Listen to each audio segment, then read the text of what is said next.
इधर भगवान कन्हैया गुरुकुल में पढ़ रहे हैं। सुदामा ब्राह्मण जिनका मित्र है, थोड़े दिन में भगवान सारी विद्याओं को प्राप्त करके पुनः मथुरा को वापस चले जाते हैं। सुदामा अपने घर को चला जाता है। भाइयों,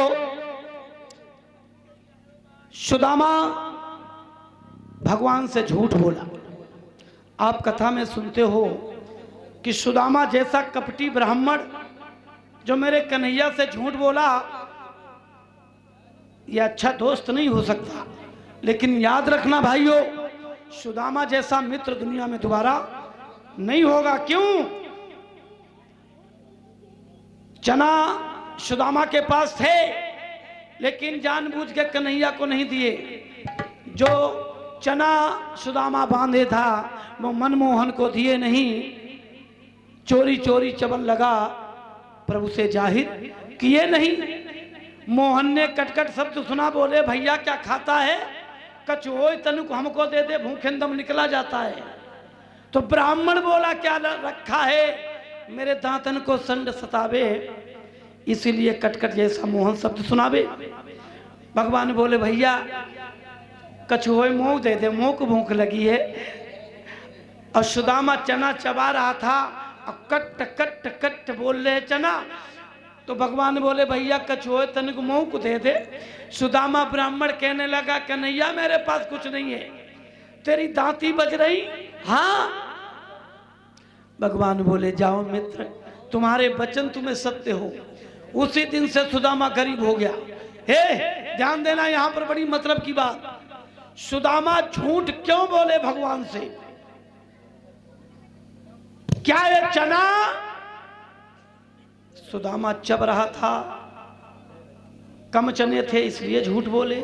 नहीं, झूठ क्यों बोले? हमारे पास नहीं कुछ है, क्योंकि ये चना जो सुदामा के पास थे, हे भैया ये चना श्राप के लगे हुए थे। क्योंकि ये चना श्राप से लगे हुए थे, ये नियम था। और सुदामा जानते थे जो ये चना चबाएगा वो दरिद्र और कंगाल हो जाएगा। केवल 3 लोग जानते थे, चौथा नहीं। गुरु सांदीपन, सांदीपन की पत्नी गुरु माता और तीसरे सुदामा। ये 3 लोग जानते थे कि ये चना जो चबाएगा वो कंगाल हो जाएगा। वारे सुदामा जैसा दोस्त सोचने लगा हम चबा ले तो हम ही कंगाल हो जाएं, अपने मित्र को नहीं देंगे, नहीं तो वो गरीब हो जाएगा, कंगाल हो जाएगा। ये था दोस्त, ये था मित्र जो अपने को बर्बाद कर दिया, मित्र को उठा दिया। तब के मित्र आज के मित्र में बहुत अंतर है। आज अगर दोस्ती करना, मित्र बनाना तो बहुत संभाल के। आज अगर दोस्त और मित्र बनता है 2 चीजों से, या तो जेब में खूब पैसा हो या तो घर में बहुत सुंदर बहू बेटी हो। समझ लो बहुत बड़े दोस्त हैं। क्यों? आज का दोस्त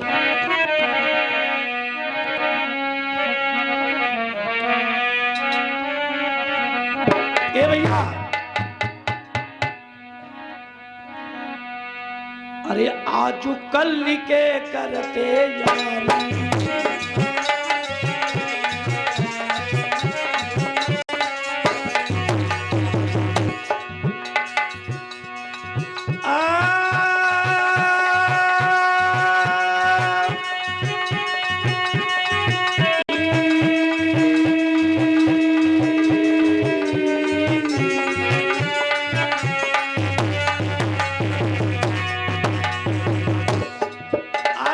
कैसे दोस्त हैं?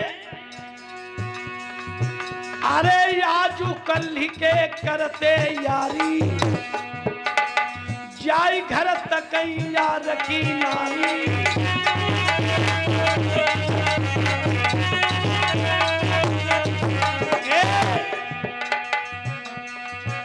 इन फुकन देश बिगारो है, इन फुकन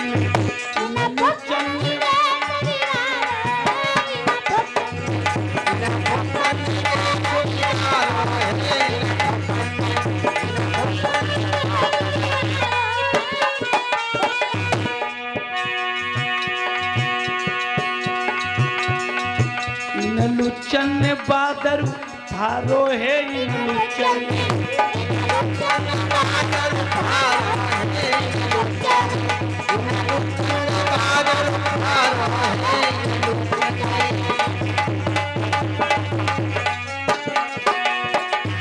सुदामा ऐसा मित्र नहीं था। मित्र की परिभाषा है, मित्र की डिफिनेशन है कि जो मित्र को दुख से निकाल करके सुख में पहुंचा दे, वही असली दोस्त और मित्र है। भाइयों, आज के दोस्तों से जरा होशियार रहना। सुदामा कन्हैया को चना नहीं दिए, चले गए। कन्हैया पढ़ लिख करके मथुरा वापस चले गए। धीरे धीरे इधर भोजराज राजा कंस जब से मारा गया तो कंस राज के ससुर मगध के राजा जरासंध ने चढ़ाई कर दी और कहा कन्हैया बलराम को हम मार देंगे। मगध के राजा जरासंध ने 17 बार आक्रमण किया और 17 बार परास्त हो गया। 18वीं बार जब चढ़ाई की तो भगवान ने सोचा, जिस देश में, जिस गांव में, जिस मोहल्ला में, जिस परिवार में रोज आए दिन झगड़ा होते हैं, ऐसा गांव, ऐसा परिवार नष्ट हो जाता है।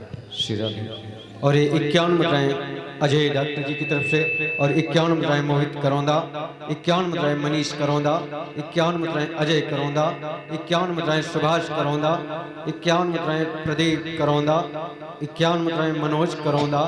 ये सभी युवा कमेटी है। समस्त भक्तों की तरफ से दान आया है। मंच की तरफ से मंगल कामना है।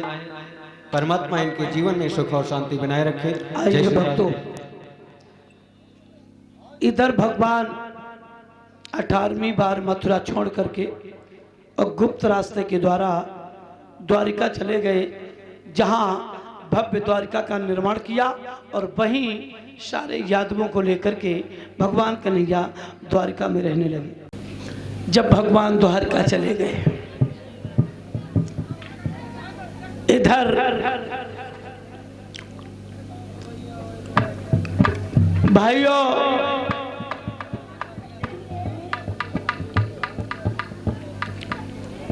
इटावा के आगे एक कुंदनपुर ग्राम था।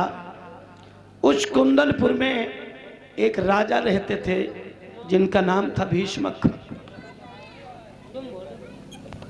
राजा भीष्मक के 4 बेटा थे, जिनमें सबसे बड़ा था रुकुम, छोटा था रुक्मी। बिटिया कोई नहीं थी तो राजा भगवान से प्रार्थना करते थे, प्रभु अगर मेरे घर में एक बिटिया का जन्म हो जाए तो मेरी जिंदगी में 4 चांद लग जाएंगे। एक बात और ध्यान देना भाइयों, पूर्ण धर्म तब होता है जब ये मनुष्य कन्या के हाथ पीले कर देता है, लड़की की शादी करके उसकी डोली में कंधा लगा देता है। जब लड़की के हाथ पीले कर देता है उसी दिन पूर्ण धर्म हो जाता है। राजा सोच रहे और भगवान की कृपा हुई और राजा भीष्मक के यहाँ एक बहुत सुंदर कन्या का जन्म हुआ, जिसका नाम रखा गया रुक्मिणी।